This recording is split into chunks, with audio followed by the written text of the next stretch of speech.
Anshu kitchen and గార్డెన్కి స్వాగతం సుస్వాగతం. ఇప్పుడు మనం ఇంట్లో రవ్వ దోశ క్రిస్పీగా టేస్టీగా రావాలంటే హోటల్ స్టైల్లో ఎలా చేసుకోవాలో చూపిస్తాను. మీరు కూడా నేర్చుకోండి.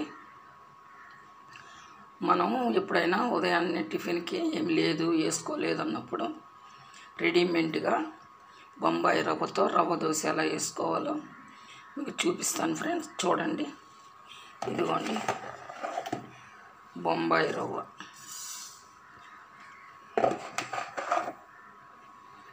ఒక కప్పు తీసుకున్నాను ఫ్రెండ్స్.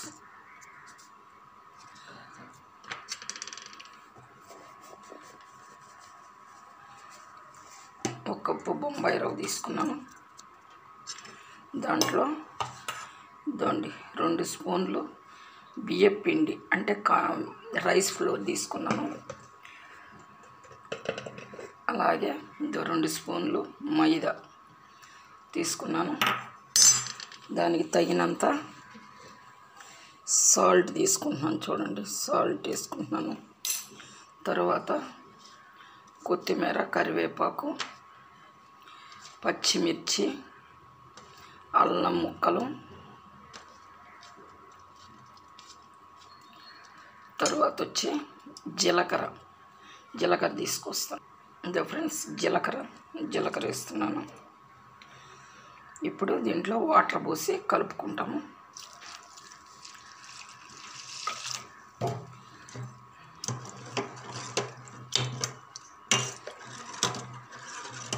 దీంట్లో క్యారెట్ ఉంటే క్యారెట్ ముక్కలు, క్యారెట్ తురిమి క్యారెట్ కూడా వేసుకోవచ్చు. నా దగ్గర ఇప్పుడు క్యారెట్ లేదు, అందుకని ఒట్టి రవ్వతోనే దోశ పోస్తున్నాను. చూడండి ఫ్రెండ్స్, ఇలా నీళ్ళుగా పల్స్గా కలుపుకోవాలి. ఇలా కలుపుకున్న తర్వాత మీకు నేను చూపిస్తాను. పాన్ పెట్టి చూపిస్తాను. ఇదో ఫ్రెండ్స్, పాన్ పెట్టాను. పాన్ మీద ఆనియన్స్ వేయాలి. నాన్ స్టిక్గా పనిచేస్తుంది. ఎక్కువ నాన్ స్టిక్ దాంట్లోనే వేసుకుంటాం అనుకోండి, కానీ ఎర్రగడ్డలు కూడా ఇలా వేసేసుకొని మనం పల్స్గా కలిపి పెట్టుకున్నటువంటి పిండిని చూడండి ఇప్పుడు ఎలా వేస్తాను. ఇదండి,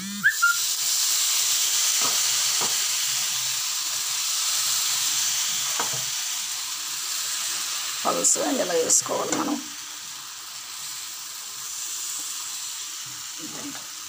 అలా వేసుకొని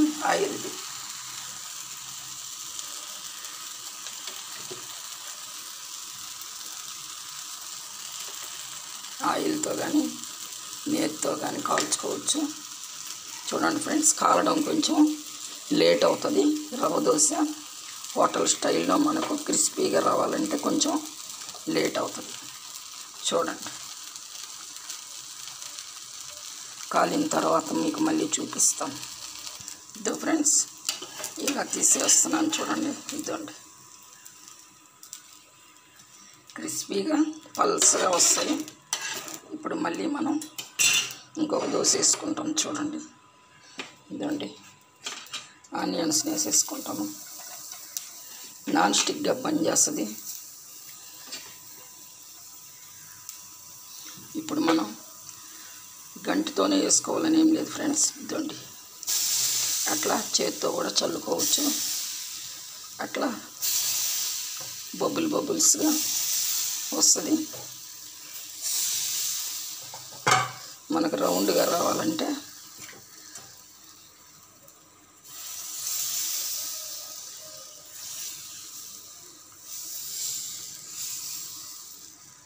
కొంచెమే ఉండింది కాబట్టి పోసేసాను ఫ్రెండ్స్. చూడండి, అది కాలిన తర్వాత చూపిస్తాను. ఇదో ఫ్రెండ్స్, కాలిపోయిన దోశ.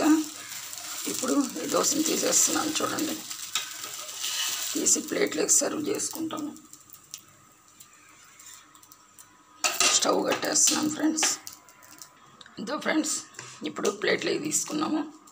క్రిస్పీగా పల్స్గా వస్తాయండి. ఇదండి, చూడండి ఎంత పల్స్గా వస్తాయంటే క్రిస్పీగా ఉంటాయి, పల్స్గా వస్తాయి. టేస్ట్ సూపర్గా ఉంటుంది. మీరు ఏ చట్నీతో అయినా తినొచ్చు. చూసారుగా, ఈజీగా రవ్వ దోశ ఎలా చేసుకోవాలో పల్స్గా కలుపుకోవాలి నీళ్ళు. అప్పుడు మనం గంటితో కానీ చేత్తో కానీ చల్లేస్తే hotel style rava dosa ready అయిపోతుంది. సూపర్ టేస్ట్ ఉంది చూడండి. ఇదిగోండి పల్స్గా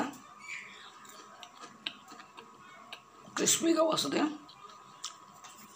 చూసారుగా ఫ్రెండ్స్, నా రెసిపీ మీకు నచ్చినట్లయితే లైక్ చేయండి, షేర్ చేయండి, సబ్స్క్రైబ్ చేయడం మాత్రం మర్చిపోవద్దు ఫ్రెండ్స్. ఎందుకంటే ఈ ఛానల్ పెట్టే దాంట్లో నేను ఒక మంచి ఉద్దేశంతో పెట్టాను. చాలామంది పేదవాళ్ళకి నా వంతు సహాయం ఏదైనా చెయ్యాలి, గమ్ముగా ఉండి ఏం చేస్తాం, ఏదో ఒకటి చేసి ఆ వచ్చే మనీతో పేదవాళ్ళకి సహాయం చేయాలని ఈ ఛానల్ అయితే పెట్టడం జరిగింది ఫ్రెండ్స్. తొందరగా మానిటైజేషన్కి రావాలని మీరందరూ నాకు సపోర్ట్ ఇవ్వండి ఫ్రెండ్స్. ప్రతి ఒక్కటి చివరి దాకా చూస్తే మీకు అర్థమవుతుంది ఈజీగా మనం ఎలా చేసుకోవాలో. టిఫిన్ ఏమి లేనప్పుడు రెడీమేడ్గా అప్పటికప్పుడు రవ్వ దోశ ఎలా ప్రిపేర్ చేసుకోవాలి చూసారుగా ఫ్రెండ్స్. మరొక మంచి రెసిపీతో మీ ముందుకు వస్తాను. బాయ్. అందరూ బాగుండాలి, అందులో మనం ఉండాలనే నినాదంతో నేను ముందుకు వచ్చాను ఫ్రెండ్స్. మీరు కూడా అందరూ బాగుండాలి. ఉంటాను ఫ్రెండ్స్. మరొక మంచి రెసిపీతో మీ ముందుకు వస్తాను. Thank you. బాయ్.